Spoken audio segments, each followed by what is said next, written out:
What is happening there, JGamerDude here, and let's talk about how Concord has officially been announced to have its server shut down and for the players of the game to get their refunds back because this is no free play game.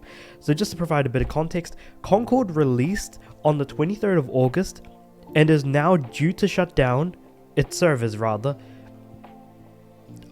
the 6th of September, and this was just announced about 3 days before the actual shutdown of the service is going to be happening.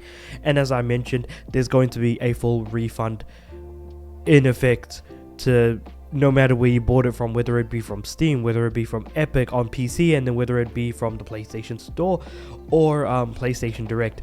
But if you did happen to buy a physical copy of the game, which I didn't even know they did physical copies, you'd need to go to your local store that you bought the game from just to be able to get that money back. That being said, however, they were really pushing, or rather Sony I should say, has really been pushing Concord to be like the next big thing.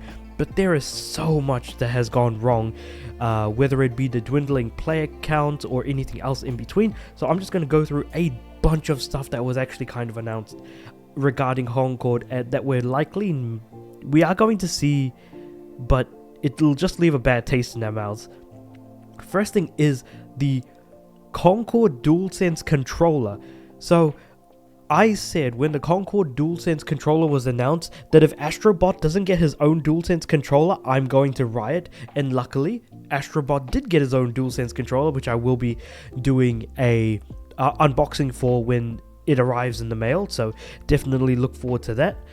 But yeah, the fact that it got a wireless controller is just baffling to me. Like, they're really trying to push Concord. And then in addition to that, they've also got a bunch of vignettes or short cutscenes made for Concord, like that would release once a week for up to about a year. So it's like we're looking at a 1 to 2 minute cutscene every week for 52 weeks. Or was it every fortnight? It was something along those lines. Anyways, the main thing is that they had a bunch of vignettes / mini cutscenes that were there for up to a year of the game's actual life. And that's really unfortunate. Now, it's worth considering that all of its competition is free to play, whether it be Overwatch 2, whether it be Marvel Rivals, which is going to be coming out soon. Any and all hero shooters are pretty much free to play at this point. You look at games like Paladins, you can look at stuff like, I don't know, there is a lot out there. So it's already going into a market that is saturated with free to play options, let alone the fact that this game already lost by being a game that you need to pay for, namely $40 in order to actually be able to be a part of. Now, with Helldivers being a massive success, so obviously Sony has had a bunch of games that they wanted to release as part of a live service push, but that seems to be a product of Jim Ryan's era, and luckily he's gone. So now all of this is going through a bit of a shift. Where Helldivers was incredibly successful, Concord is going to die in a couple of days. So then the question is, where does that leave games like Fair Games and Marathon? And I think it's fair to say that Fair Games might not even come out from the way things are seemingly going. That and also Marathon, well, Bungie is in a very rough spot where they've had to let multiple people go. And on top of that, Sony is the sword of Damocles hanging over Bungie right now for them to just be able to grab control of the actual studio, because the studio is actually falling apart with whatever the heck is happening with Pete Parsons. And so Marathon is definitely in a very tumultuous period, and its development cycle does not seem to be going particularly well at the moment.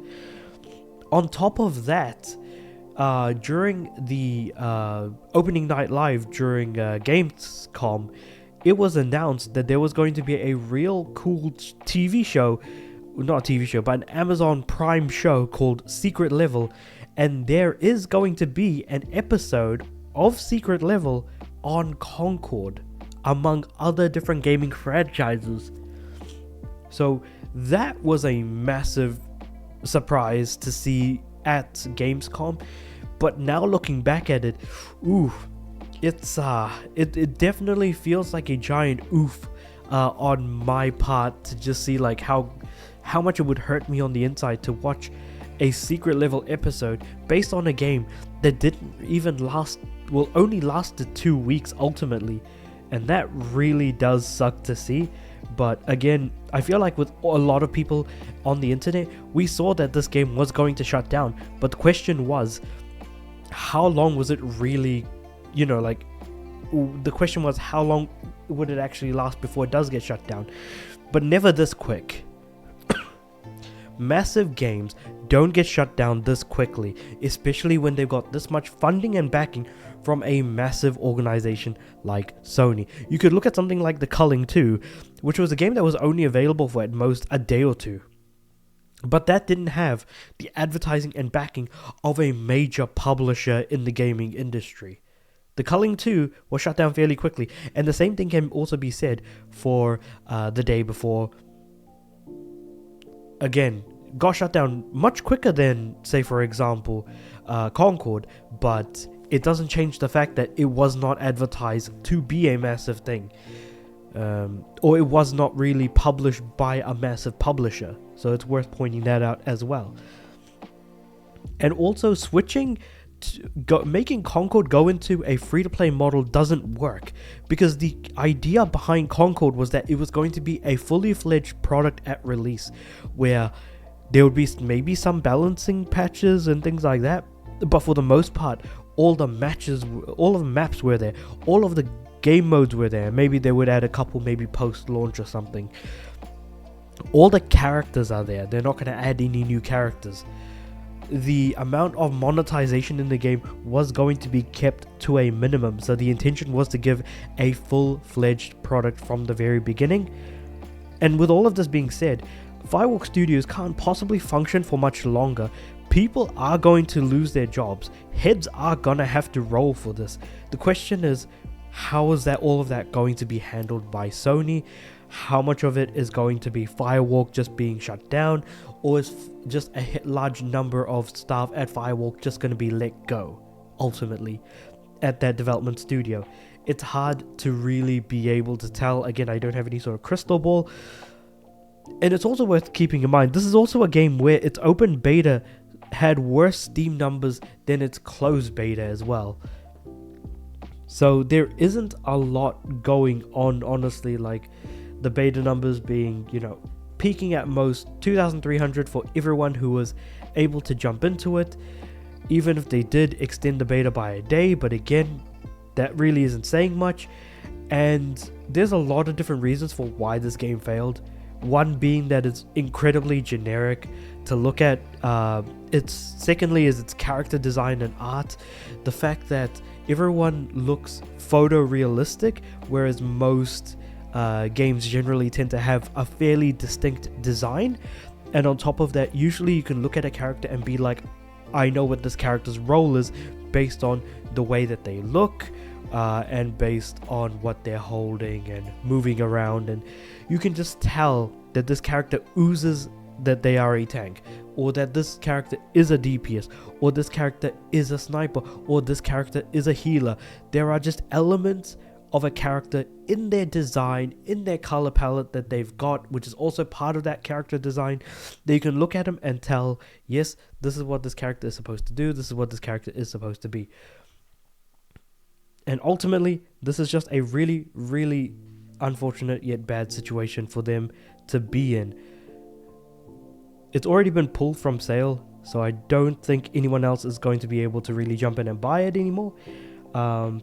Very few people have actually been able to play it, and the fact of the matter is that analysts within the gaming industry, especially in this IGN article, which actually does kind of cover some details, mentions that they likely sold only at most 25,000 units, and that is absolutely tragic considering that the peak concurrent players count was 697 when games like Suicide Squad have hit 12,768, and hell, having games like that are as bad as Golem having higher peak players.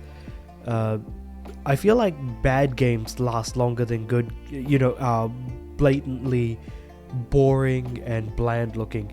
And it's also worth pointing out that something like Redfall lasted a lot longer than Concord ever did. So just putting that out there, this is an absolute failure. This is 100% a bona fide Sony failure. Why Sony decided to buy the studio after they launched their game, I do not understand.